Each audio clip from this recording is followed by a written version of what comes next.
अस्सलाम वालेकुम students, hope you are doing well. This is Umair Khan, your physics instructor. आज हम लोग डिस्कस करेंगे कैपेसिटर की कैपेसिटेंस के बारे में और उसकी चार्जिंग और डिस्चार्जिंग के बारे में, और साथ ये भी देखेंगे कि कैपेसिटर की चार्जिंग और डिस्चार्जिंग जो है वो कैसे सेपरेशन और प्लेट एरिया पे डिपेंड करती है। तो यहाँ पर हमारे पास एक कैपेसिटर है और कैपेसिटर की दो प्लेट्स हैं, एक हमारे पास अपर प्लेट है और एक लोअर प्लेट है। अब इन दो प्लेट के दरमियान आपको एक सेपरेशन नजर आ रही है कि दो प्लेट जो हैं वो एक दूसरे से सेपरेट हैं। अच्छा, अब यहाँ पर हमारे पास ये दोनों प्लेट जो हैं एक दूसरे से क्या है, सेपरेट हैं, और इन प्लेट्स का जो एरिया है वो हमारे पास इस टाइम कितना है, 400 मिलीमीटर स्क्वायर, और सेपरेशन कितनी है इस वक्त हमारे पास 6 मिलीमीटर। अच्छा, हम लोग इनकी एरिया और सेपरेशन को अपनी मर्जी से कम ज्यादा भी कर सकते हैं, सेपरेशन को भी कम ज्यादा कर सकते हैं, और एरिया ऑफ प्लेट को भी हम लोग इंक्रीज और डिक्रीज कर सकते हैं। तो हम लोग सेपरेशन और एरिया ऑफ प्लेट को चेंज करके देखेंगे कि कैपेसिटेंस पर क्या अफेक्ट होता है और इससे जो एनर्जी स्टोर है उस पर क्या अफेक्ट होता है, और उसके साथ साथ हम लोग इसकी डिस्चार्जिंग को भी डिस्कस करेंगे कि कैपेसिटर कैसे डिस्चार्ज होता है। सबसे पहले हम लोग जो है कैपेसिटर को एक बैटरी के साथ कनेक्ट कर देते हैं। अभी इनिशियली कैपेसिटर की प्लेट पर कोई चार्ज नहीं है, क्यों? क्योंकि बैटरी, आप देख रहे हैं कि बैटरी जो है वो 0 वोल्ट के ऊपर मौजूद है, बैटरी जो है वो 0 वोल्ट के ऊपर मौजूद है। अच्छा, अब मैं बैटरी के वोल्टेज को ग्रेजुअली इंक्रीज करता हूँ। ये देखें, बैटरी के वोल्टेज को मैं ग्रेजुअली इंक्रीज करता हूं तो कैपेसिटर की प्लेट पर चार्ज स्टोर होना शुरू हो जाएगा, और जैसे ही कैपेसिटर की एक प्लेट पर पॉजिटिव चार्ज आएगा दूसरी प्लेट पर इंडक्शन की वजह से हमारे पास नेगेटिव चार्ज आ गया। अब इन प्लेट्स पर पॉजिटिव और नेगेटिव चार्ज की वजह से इलेक्ट्रिक फील्ड और इलेक्ट्रिक पोटेंशियल प्रोड्यूस हो गया। अब जैसे जैसे मैं वोल्टेज को इंक्रीज करता जाऊंगा आप देखेंगे कि प्लेट्स पर चार्ज भी इंक्रीज होते जाएंगे और इलेक्ट्रिक फील्ड भी इंक्रीज होना शुरू हो जाएगी। ये देखें, मैंने कैपेसिटर की प्लेट पर चार्ज इंक्रीज किए तो कैपेसिटर की प्लेट्स के दरमियान जो इलेक्ट्रिक फील्ड है वो भी हमारे पास इंक्रीज होगी। अब मैं इसे इंक्रीज करते करते मैं इसे मैक्सिमम 1.5 वोल्ट तक ले गया।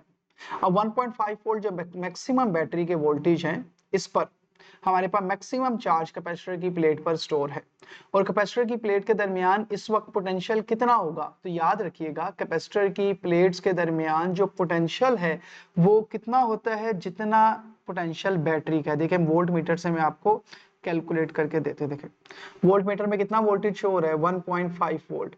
इसका मतलब हमारे पास जितना वोल्टेज कैपेसिटर की प्लेट्स का होता है उतना ही वोल्टेज हमारे पास जो है जितना बैटरी हमें शो कर रही होती है। अच्छा, अब मैं यहाँ से एरिया को जरा इंक्रीज और डिक्रीज करता हूँ।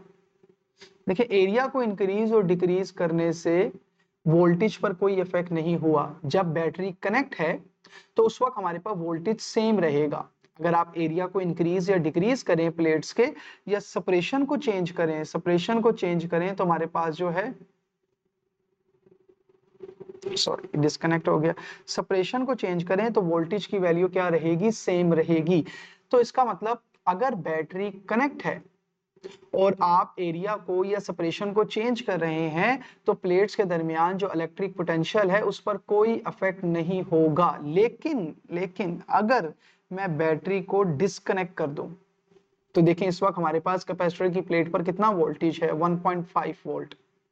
तो अब मैं अगर एरिया को इंक्रीज या डिक्रीज करूं, एरिया को इंक्रीज या डिक्रीज करूं, एरिया को इंक्रीज किया तो देखें वोल्टेज क्या हो गया, प्लेट्स के दरमियान कम हो गया, और अगर मैं एरिया को डिक्रीज करूं तो वोल्टेज क्या हो गया, इंक्रीज हो गया। बिल्कुल इसी तरह मैं सेपरेशन को भी जरा चेंज करके देखता हूं।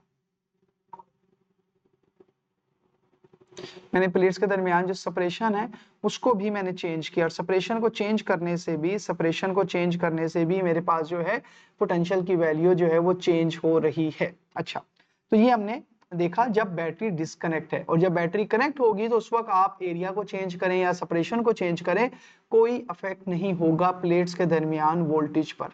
अच्छा, हमने अभी इस चीज को ऑब्जर्व किया। अब इस टाइम मैं एरिया मैक्सिमम कर देता हूं।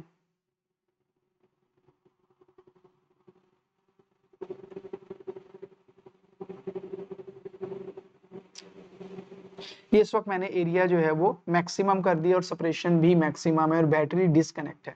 तो कैपेसिटर की प्लेट पे देखें अभी चार्ज स्टोर है। अब मैं इसकी डिस्चार्जिंग करवाता हूँ।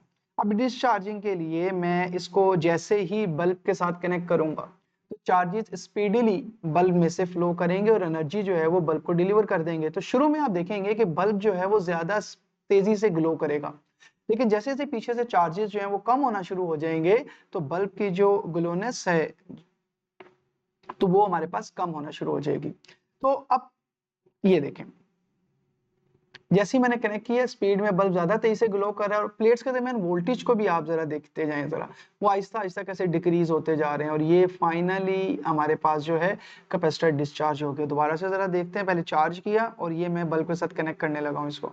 ये देखें शुरू में ज्यादा स्पीड से ग्लो किया और वोल्टेज देखें ग्रेजुअली डिक्रीज होता जा रहा है, क्योंकि प्लेट्स के दरमियान जो चार्जेस हैं वो हमारे पास क्या होते जा रहे हैं, खत्म होते जा रहे हैं। तो ये हमारे पास जो है कैपेसिटर की डिस्चार्जिंग हो गई।